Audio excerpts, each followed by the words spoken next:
Yeah, sure. So, I've had the agency for about 5 years. I don't have any like full-time employees, but I do have several virtual assistants, handling various stuff from like fulfillment with the SEO campaigns, some stuff doing like graphic design and website related stuff. Like, cause I've done like websites that just kind of get people as like a foot in the door technique, for SEO. And then I have the reputation management stuff. I have a couple VAs handling that completely as well. So yeah, that pretty much sums it up. Okay. And what would you say that your unique, like, what's your unique value proposition? If you're going to sell me on something, what would you kind of use as your main selling point?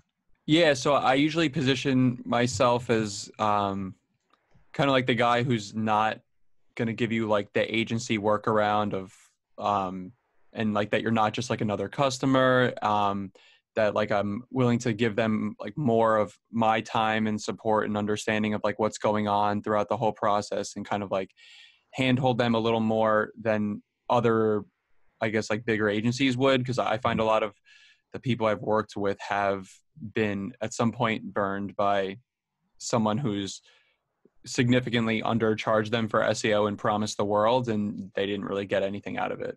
Okay. Fair Yeah. enough.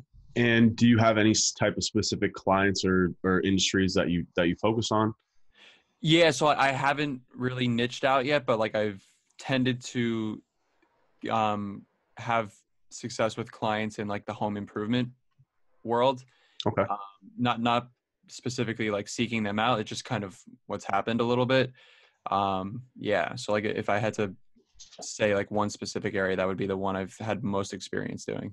Okay. And what have you done for cold outreach to date? Has anything worked or not worked for you? Yeah, so everything's been pretty inconsistent, like in terms of scaling my cold outreach efforts. Like I've done some cold calling in the past, and I hated cold calling, so I didn't do Okay. too much of it. Done some cold email, and like in the limited amount I've done, I have had success with it. I guess like my biggest thing was just like creating a formal process that wasn't like as time consuming as it was, because the way I was doing it was just taking too much time. But like that's kind of the reason I wanted to explore this further, was because I have had some success in the limited amount I've done with it. Okay. Yeah.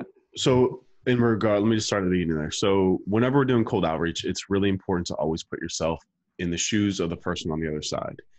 Have you ever picked up the phone and been excited about getting a call from somebody trying to sell you shit that you don't know? Yeah, no, good point. So take that off the bat. Cold calling is a bad idea. It also just beats you down mentally. It's not good for either parties. I know a lot of people when you're first getting into this space will like sell you on it because they're really slick salesmen, and then they sell you with some YouTube ads. It's just what they do, but it's not what's best for either parties. However, when it comes to cold email or DMing, as long as you have something of value to add to the other party, then that can be well received. I tell people all the time, and this is not bullshit, I hire people who email me sometimes. Like my business partner, David, hit me up with a cold email. Like, but again, the key here too is then taking another step, being like, okay, if people are receptive to some sort of communication that's not too intrusive, like text is too intrusive, phone calls are too intrusive. So if we're sticking to the email or social media message, what is it that you can say to them that's going to get them to open, number one, and then be like, oh, okay, this is kind of cool. Thank you. I appreciate this actually. Right, So right. whenever we're doing cold outreach, that's the most important thing there, right? Number two is addressing your thing about being too time consuming is don't give the whole thing away up front. So what a lot of people will do is they'll like do a full audit and be like, hey, I did a full audit for you, and then they're trying to get in touch with people. They're trying to do the set scale. That's not what we want to do. We want to give them one thing, right? And I see this is like just a business concept that works for everything, is that people are so busy, they don't want 10 things, right? Unless they're getting a full proposal. They just like show them one thing. It's the same thing with advertising. Like my advertisements right now that are driving the lowest cost per lead by far is not, hey, here's how to run a whole agency. It's not, hey, here's how to do sales. It's not, hey, here's how to do cold outreach. It's here's a very simple SEO proposal template. That's it.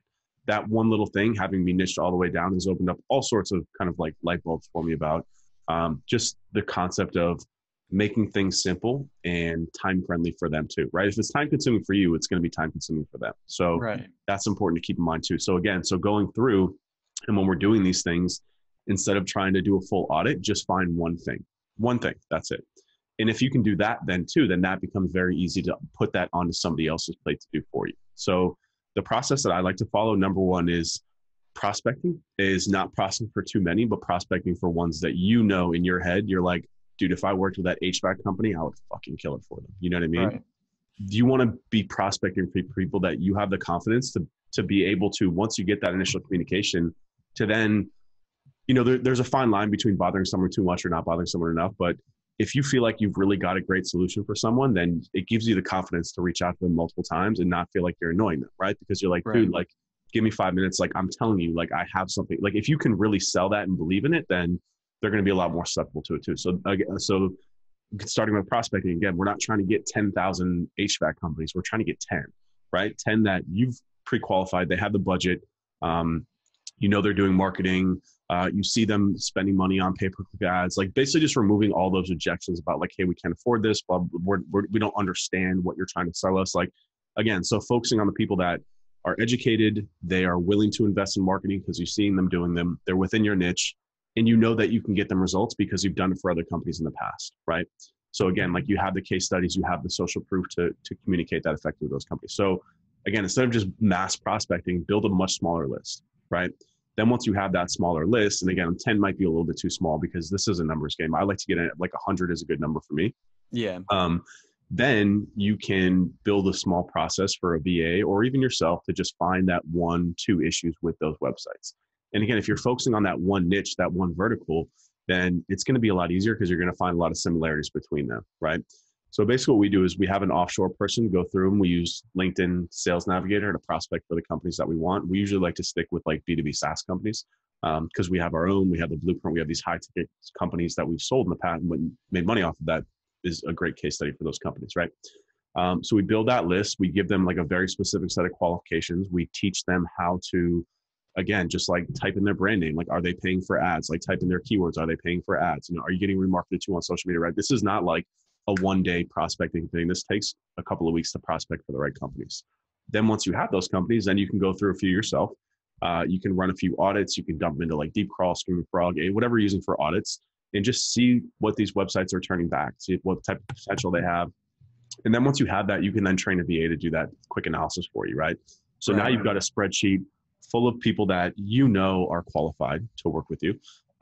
They meet all your criteria. Again, the difference between inbound and outbound is it's a mixed bag. You don't know who you're going to get. Outbound is you know that they're qualified, right? Then you, in the same spreadsheet, you can just like link out to a Google Doc, have your VA create a Google Doc with whatever that one to 2 or 3 issues are, right? At that point, then you can come back in. You can just go through and just whip out these like Loom videos. Introduce yourself, like, yo, what's up? I'm Ryan. Just want to let you know, like, I blah, blah, blah, whatever, right? I mean, whatever pitch that you're using, but like, again, keep it less than a minute and just be very helpful. Like, there's no sales pitch. You don't even need to sit. A lot of people will be like, hey, I'm Ryan. I own an SEO agency. This is what, like, don't even get into that. Just be like, hey, my name's Ryan. It's tough with HVAC, I guess, but just like the key is to not just be like, hey, I just stumbled across your website because I know that's bullshit. Just kind of like tell them what it is. Just be like, I work with HVAC companies and, I was on your website and you guys have a lot of errors. Here's how to fix it. Again, it's not just like, here's an error, like jump on a call to talk to me about it. Be like, hey, like you're not using title tags or like your homepage title just says home in it. Like, Right. like I wrote it for you. Here it is. Just all you have to do is copy and paste it into your website. And I promise you'll see better performance, right?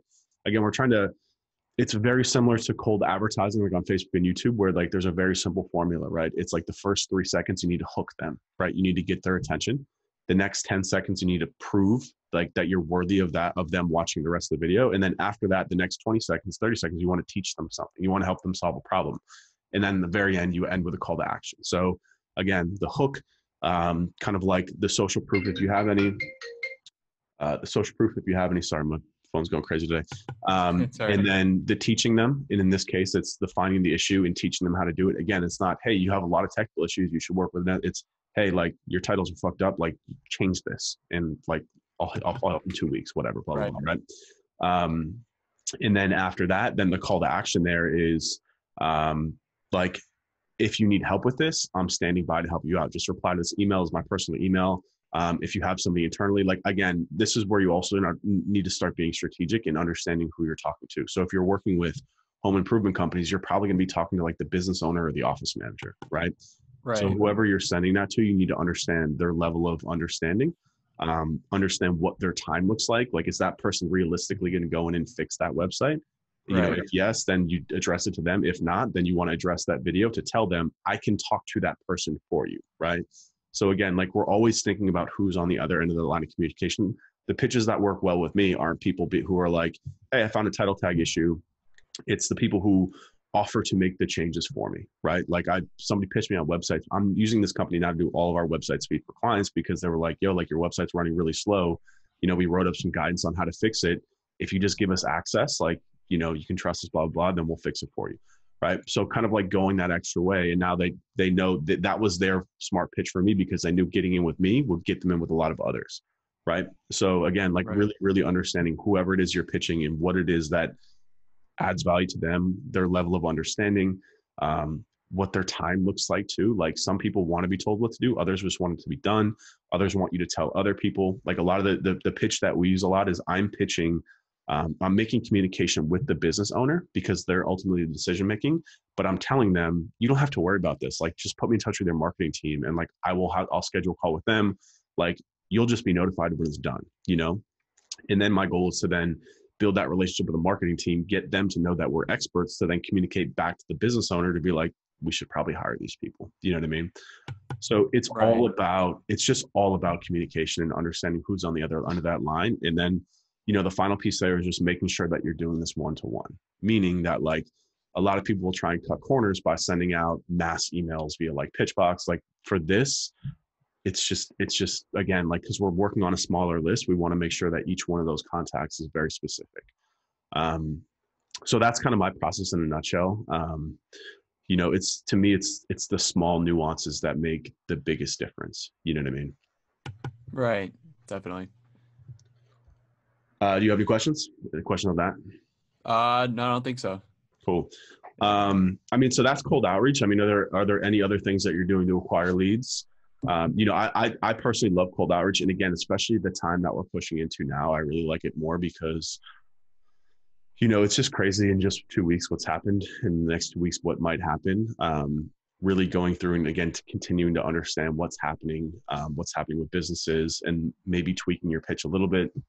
You know, understanding that maybe home improvement companies might get hit by this. That might not be the best industry to look into. You know, so that's good. The good thing Right. about cold outreach is being able to specifically target industries and getting ahead of this stuff too before these companies like are getting bombarded by this stuff, or going after companies like in the travel space that maybe are getting crushed.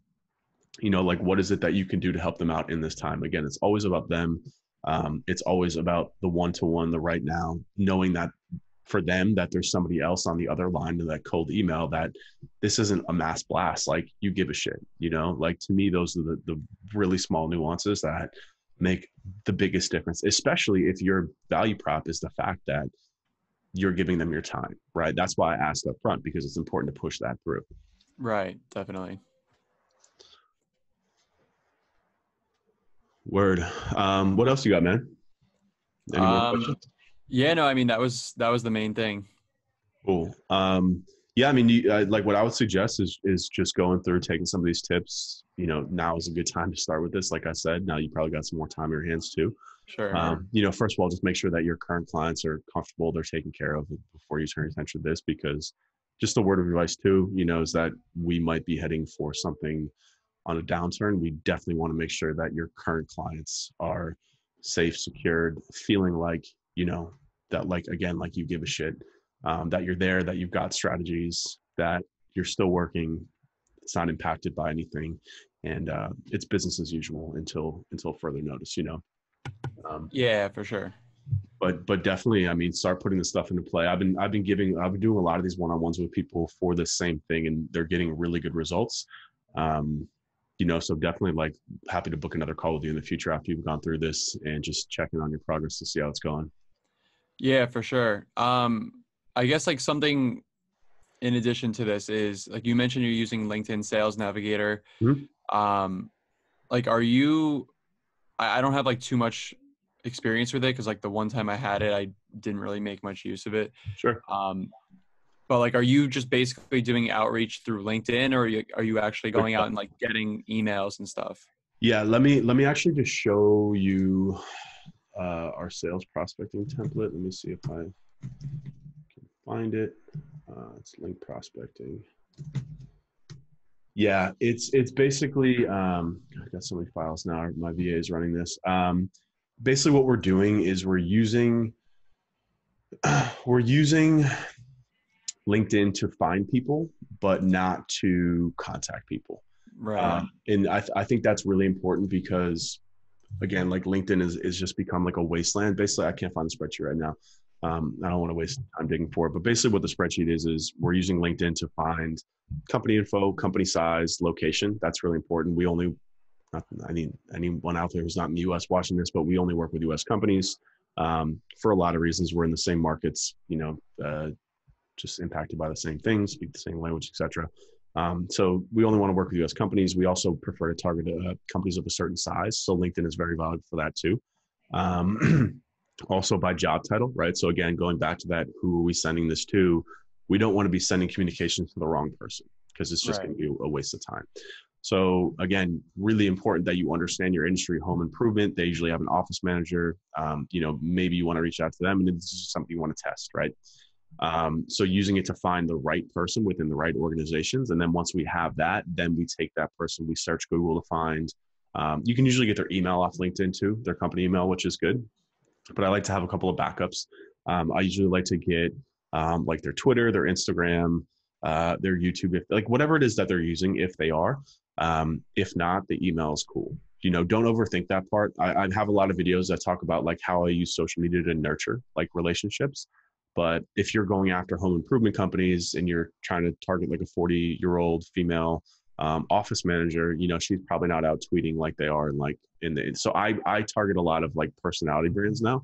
Right. It's just been a good space for me. I know they're very active on LinkedIn, on Instagram, on Twitter, on YouTube as well. So I'm able to build some sort of relationship there. And that's just little things like commenting, anything, liking their shit, like anything that I can do to kind of like give them a little boost.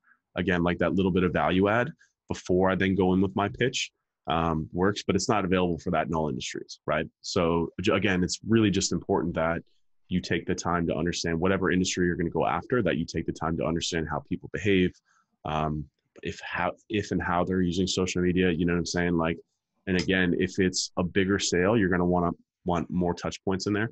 And again, that like little relationship building thing goes such a long way. Like I've been working, trying to, before I even pitched this one dude for like, it's been like 4 months now of like sending DMs back and forth, like liking his stuff, comment. This is all on Instagram, because like I'm waiting for the right moment to go all in and to do that. Like I know that people do business with people that they like.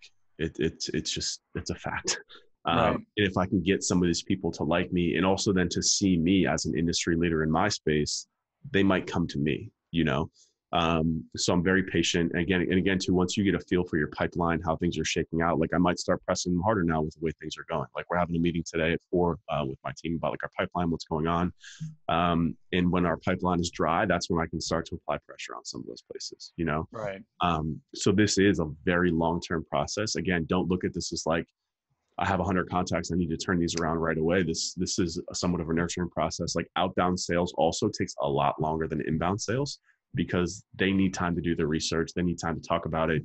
A lot of times they'll be like, hey, this is great. Like we'll circle back in the future. So again, also making sure that you have them on a follow-up list. So an example is, for going back to the example that I told you, if you send someone that you're like, hey, like fix your homepage tags and like just make a note to follow up in like 2 months, a month, whatever it is.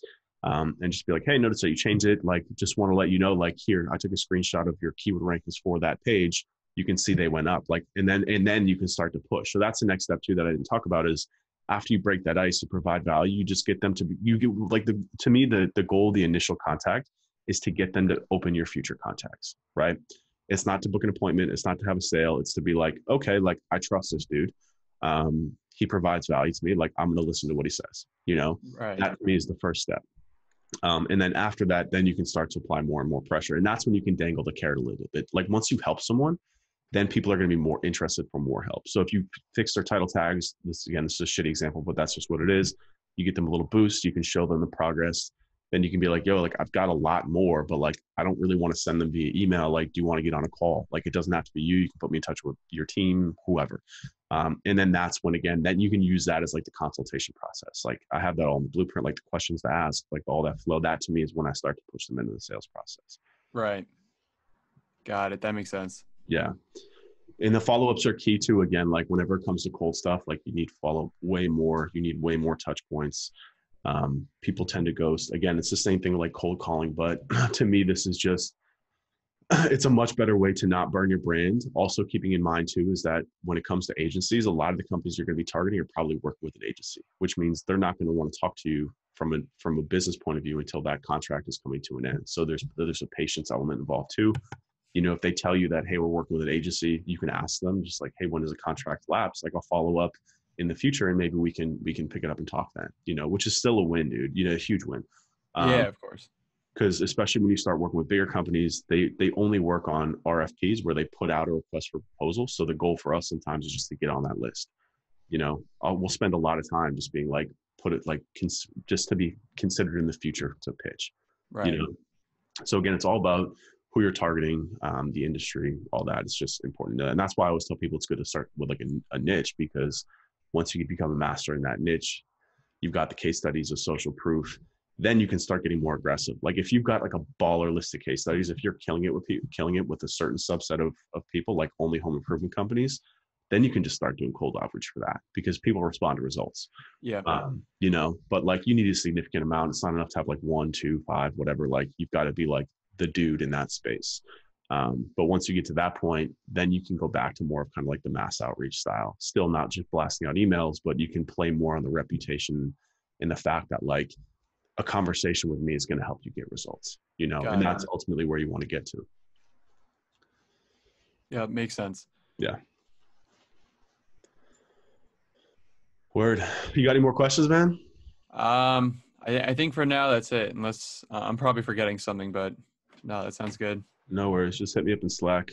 I'm gotta cut this. I'm asking for more questions. I got my calendar is booked with these calls today. Of course. I made the offer to people during, again, this time is like really, really challenging and confusing for a lot of folks. So I'm trying to make myself available to everyone. And even though I don't know what the hell's going on either, but, but anyways, All right, dude. Just hit me up in Slack if you need anything else.